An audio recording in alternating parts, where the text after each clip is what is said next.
ఒకప్పుడు అది సెంటర్. అప్పుడు ఉన్నటువంటి కల్చర్ అది. ఆ ఓకే. కల్చర్‌లో భాగంగా ప్రతి హీరో అక్కడికెళ్ళేవారు. కానీ వెళ్ళినప్పుడు ఒక పద్ధతి ఉండేది. ప్రతి థియేటర్‌కి ఒక కెపాసిటీ ఉంటుంది.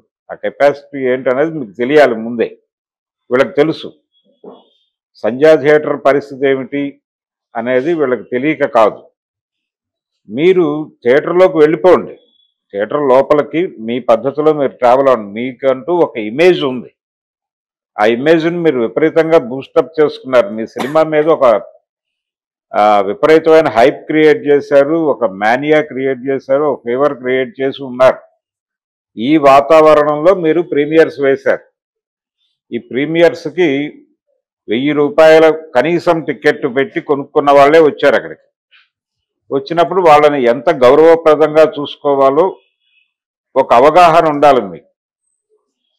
అలా కాకుండా మీరేం చేశారు, థియేటర్ లోపలికి వెళ్ళి ఇంటర్వెల్ టైంలో ఒకసారి చెయ్యి ఊపి బాల్కనీ నుంచి హాయ్ అండి సినిమా ఎలా ఉంది అంటే అద్భుతం అంటారు వాళ్ళు. అక్కడితో ఆ కాన్వర్జేషన్ క్లోజ్ చేసి సినిమాలోకి వెళ్ళిపోయి మీరు ఉంటే ఉంటారు లేకపోతే వెళ్ళిపోతారు. ఇది జనరల్గా జరిగే ప్రక్రియ. ఏ హీరో అయినా కానీ థియేటర్ ముందు ప్రదర్శన పెట్టరు. అలాగే ఈ థియేటర్కి హీరో గారు వస్తున్నారు అనేది ఈ పిఆర్ టీం వాళ్ళు సర్క్యులేట్ చేశారు ఫ్యాన్స్లో. అవును.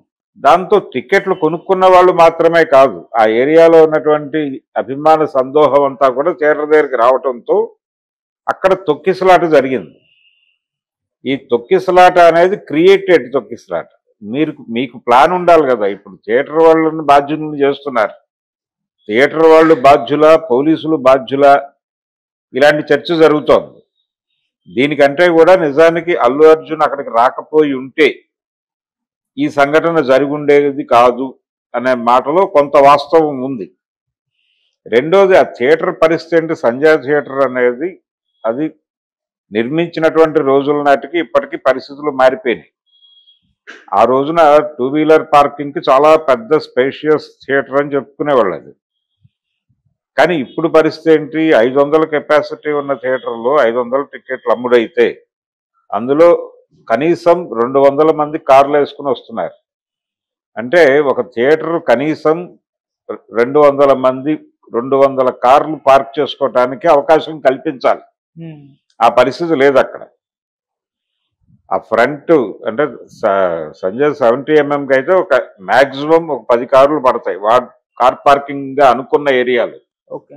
ఇంకా మిగిలిన చోట్ల 2 వీలర్స్ పెట్టేసిన చోట కూడా కార్లు తోసేస్తున్నారు, బయట పెట్టించేస్తున్నారు రోడ్ల మీద.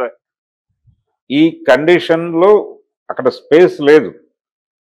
ఆల్రెడీ జనాలు లోపలికి వచ్చేసారు, కార్లు పార్క్ అయిపోయినా అక్కడ మనిషి నిలబట్టడానికే ప్లేస్ లేని చోట మీరు అభివాదం చేయటం మొదలు పెడితే అనివార్యంగా తొక్కిసలాట చోటు చేసుకుంటుంది అని మీరు ముందే ఊహించగలగాలి. ఆ ఊహించలేకపోవడం అనేది తప్పు. అది ఆయన కన్ఫెస్ అవ్వాల్సిన విషయం. మేము మా డిజైనింగ్లోనే పొరపాటు జరిగింది. మేము అంటే యాక్చువల్గా ఎందుకు వెళ్ళాడు, ఎందుకు బయట ప్రదర్శన పెట్టాడంటే ఈ సినిమాకు సంబంధించినటువంటి ఒక మానియా దాన్ని అలా లైవ్లో ఉంచటము, ఈ ఈ తెరలు ఏవైతే ఉన్నాయో ఇప్పుడు ఈ సినిమాకు సంబంధించిన ఒక భావపరమైనటువంటి తరంగాలని అలా ప్రసరింపజేయటం అనేది ఆయన ఉద్దేశం. ఓకే. ఈ ప్రోగ్రామ్ డిజైన్ చేసిన వాళ్ళ ఉద్దేశం అదే. అందుకని వీళ్ళు కొంచెం అభిమానులు వాళ్ళు వచ్చి అక్కడ కొంచెం కోలాహలము, కిక్కిరిసిన హడావిడి, ఈ హడావిడి ద్వారా బయటకి పంపయ్యేటువంటి కొన్ని అభిప్రాయాలు ఆ సినిమాకి ఒక హైప్ క్రియేట్ చేస్తాయి. ఇది వాళ్ళ ఉద్దేశం. అందుకనే అది డిజైన్ చేశారు అనేది వాస్తవం. ఆ డిజైన్ చేసినప్పుడు జాగ్రత్తలు కూడా తీసుకోవాలి.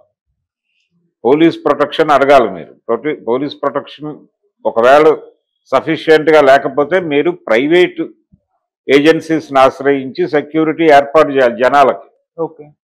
ప్రజలు ఇప్పుడు ఆయన అందులో ఒక మాట అన్నాడు, ఇలాంటి దుర్ఘటన జరుగుతుందని ఫ్యామిలీస్ భయపడకండి, మీరు రావాలి థియేటర్లకి, మీరు వస్తేనే ఇక్కడ టికెట్లు తెగితేనే మా భవిష్యత్తు అని చెప్పాడు.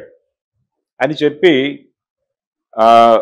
సేఫ్గా రండి, సేఫ్గా వెళ్ళండి అని ప్రజలకు పిలుపునిచ్చాడు ఆయన. ప్రజలు సేఫ్గానే ఉన్నారు ఇక్కడ. కాంట్రడక్షన్ ఎక్కడంటే ఆయన ప్రజలకు చెప్తున్న మాట తనకి తాను చెప్పుకోవాల్సింది.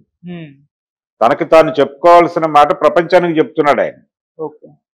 అంటే తాను ఆ డిజైన్ చేసినటువంటి టీముకి ఏ బాధ్యత లేదు అనేది ఆయన ఎక్స్ప్లెయిన్ చేయదలుచుకున్న విషయంగా కనిపిస్తుంది. తనని తాను ఆ వ్యవహారంలో నుంచి ఇన్నోసెంట్గా కోర్టు ముందు చెప్పుకుంటారు, నాకే సంబంధం లేదండి అని. దానికి సంబంధించిన సాక్ష్యాధారాలు చూపించి కంటెస్ట్ చేస్తారు.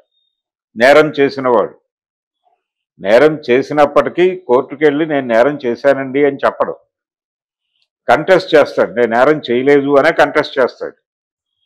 చేసినప్పుడు ఇతను ప్రదర్శించినటువంటి సాక్ష్యాలు కోర్టు సీరియస్గా, అంటే కోర్టు నమ్మే విధంగా ఈ సాక్ష్యాలు ఉంటే కేసు, ఇతను నేరం చేసినా కేసు కొట్టేసి పంపించేస్తాడు.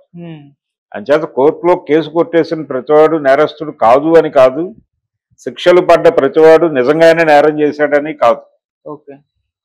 అలా ఈయన కన్ఫెషన్లో ఇది నేరముగా గుర్తించాలా వద్దా అనేటువంటి ఒక డోలాయమాన స్థితిని ఎస్టాబ్లిష్ చేస్తూ, నాకు ఇందులో ప్రమేయం తక్కువే, జరిగిన దానికి నేను బాధపడుతున్నాను, ఒక 25 లక్షలు ఇస్తున్నాను.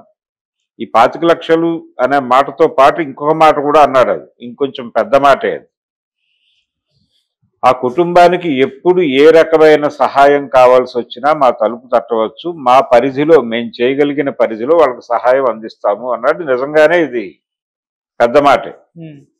అంటే ఇది ఒక కమిట్మెంట్.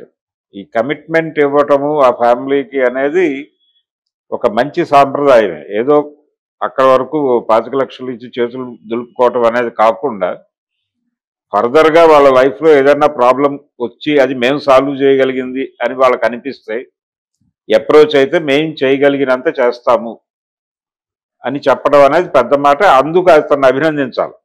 కానీ జరిగిన దానిలో తను, తన టీము, తాము క్రియేట్ చేయదలుచుకున్నటువంటి రియాక్షన్స్, వీటన్నిటినీ కలిపి జరిగినటువంటి నష్టం, దాని గురించి ప్రధానంగా కదా ఆయన కన్ఫెస్ అవ్వాల్సింది.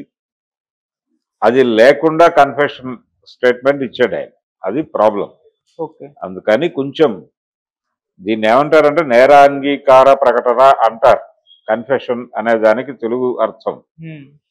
కాబట్టి కన్ఫెషన్లోనే నేరము ఇన్బిల్ట్ ఉంది.